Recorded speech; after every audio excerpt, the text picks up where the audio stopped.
You're listening to Fire Ecology Chats, a podcast series by the Association for Fire Ecology.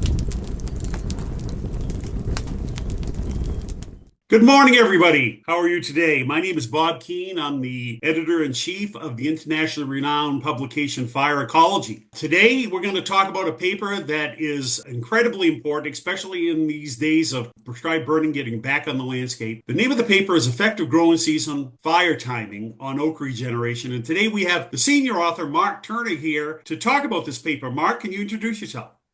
Absolutely. Thanks for having me and excited to talk about this paper a little bit. My name is Mark Turner. I am the Extension Wildlife Specialist and Assistant Professor at Oklahoma State University. This paper was actually conducted while I was doing my PhD at the University of Tennessee.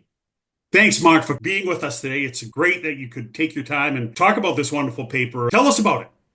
Right. So oak regeneration is something that a lot of folks are really interested in. There's been problems with regenerating oak across a lot of the eastern U.S. And for folks interested both in timber production and for wildlife, there's some serious problems if we're not regenerating oak trees. We know that oaks are really fire adapted, and there's been a lot of work that's been done to apply fire to increase oak regeneration. But there's really been limited information on the timing of fire. There's certainly been interest in burning at times during the growing season. So there's really, though, not been a good replicated study that's looked at the effect of multiple fires on trying to get good accumulated regeneration into the understory that hopefully then we can, at some point back off burning and allow it to grow into the next forest stand. I was really interested in the fact that there are multiple fires at different times of the year. So could you tell us a little about your methods and especially the timing of the fires? How you did that? Right. So this study was conducted over a 13-year period. At the start of the period, we selected stands. We had 4 stands at Chuck Swan State Forest in East Tennessee. And so we had 4 stands that in each stand we broke into 4 different treatment units. We had a control where we didn't cut any trees and we didn't apply prescribed fire. We also had a treatment where we applied a shelterwood harvest with reserves. We're calling that a shelterwood with reserves because we retained those overstory trees throughout the life of the study. And we don't necessarily at this time have an intention to remove those trees. So we had a shelterwood with reserves without any fire. And then we had a shelterwood with reserves where we applied fire during the early growing season. And then another shelterwood with reserves when we applied fire during the late growing season. So again, at year 1 of the study, we implemented those shelterwood with reserves cuts on those treatments that received that. And then we started burning during the early growing season, which would be April and May, as well as during the late growing season, which would be in our part of the world more like September and October. And those treatments were implemented on a little bit over a 2-year fire return interval. So we burned the early and the late growing season units a total of 6 times over the course of the study. And final burn was implemented right before we collected the understory tree regeneration data. And so in each of those stands, we looked at both the overstory as well as the midstory to see what kind of tree regeneration we were getting. And then finally, especially with the burned units, because we've been burning them pretty frequently, we didn't expect to have very much midstory. So we were really interested in the seedlings as well as the resprouting oaks and other trees in the understory to evaluate whether or not there were different levels of various trees based on the treatments. That is a tremendous amount of work. That is wonderful that you got that many fires over the course of the year. I've read the paper, so I know the results, but I bet our listeners really want to hear the results. Can you tell us what you found?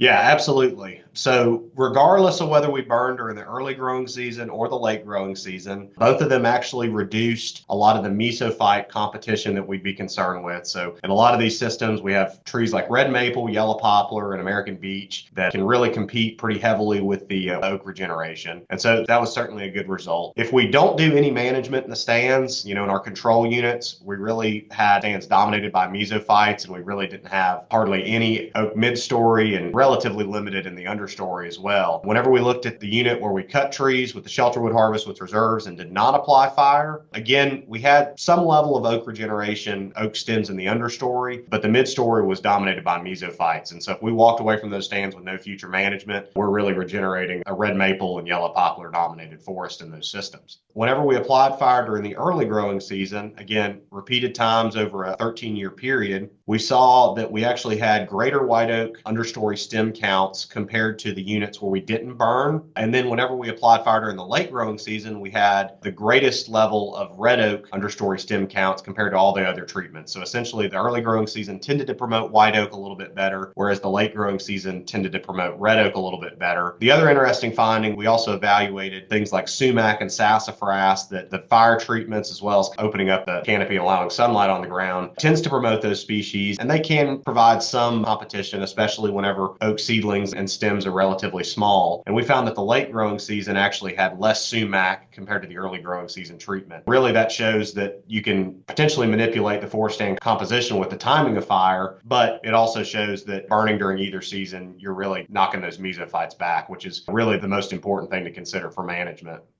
And that is amazing that the timing of the fire would influence the oaks that come back. It's great. So I got to ask, how are our managers going to be able to use this? What do you think? Yeah, so I think one of the biggest takeaways for us was that burning during either season tended to, again, reduce competition and also maintain or promote understory oaks. Obviously, again, at some point, if we're going to try to allow these to advance into the mid-story, we're going to have to back off of our prescribed fire interval. So not really sure what point that we didn't really look to evaluate that. But burning during either time of year is going to tend to promote those oaks while reducing mesophyte composition. So we're really able to open up the burn window and allow folks to burn during different times of year than they might traditionally think about burning. The other consideration is that our late growing season fire, actually, a lot of them were relatively low intensity. We always try to burn with relatively low intensity in these stands just to reduce potential damage to the overstory trees. But with that late growing season fire, we actually only had about 65% coverage averaged on those burns, whereas the early growing season fire tended to be more complete as well as a little bit hotter. And so if managers are potentially worried about damage to overstory trees, using that late growing season fire can be a pretty good option to still knock back that mesophyte competition while having a less intense fire. So really, folks can get out there and burn at different times than they might traditionally think of, and hopefully that'll give folks more days of the year that they can apply fire. Thank you very much, Mark, for giving us a quick and dirty description of your paper. It's a wicked cool study. And believe me, listeners, we just scratched the surface on the amount of information that's in this paper. I encourage you to read it. Mark, you want to recognize any co-authors of funding agencies? Absolutely. So had a few co-authors on this, all from the University of Tennessee. Jake Bones and Spencer Marshall were both master students at the University of Tennessee while I was there. We were all working under Dr. Craig Harper, who's the Extension Wildlife Specialist at the University of Tennessee. Definitely want to thank both the University of Tennessee School of Natural Resources as well as the Tennessee Valley Authority for providing some financial support for this project. And then also, of course, the Tennessee Division of Forestry, especially the crew out at Chuck Swan. Couldn't have done this work and had the treatments implemented without their assistance. Thank you again for a description of a well-coordinated study. I'll see you later, Mark. Sounds great. Thanks for having me. You bet. Listeners, if you are interested in this paper, as you should be, guess what? It's available for free, downloading from the internet. Mark has paid the cost of you having the paper, so you can get it for free from the Fire Ecology website. Please, I encourage you to read it, and please join us again for another Fire Ecology Chat. Thank you for listening to Fire Ecology Chats, a podcast series by the Association for Fire Ecology. If you enjoyed this episode, subscribe to our show and leave us a review. To learn more about fire ecology and support our future work by becoming a member, visit fireecology.org. fireecology.org.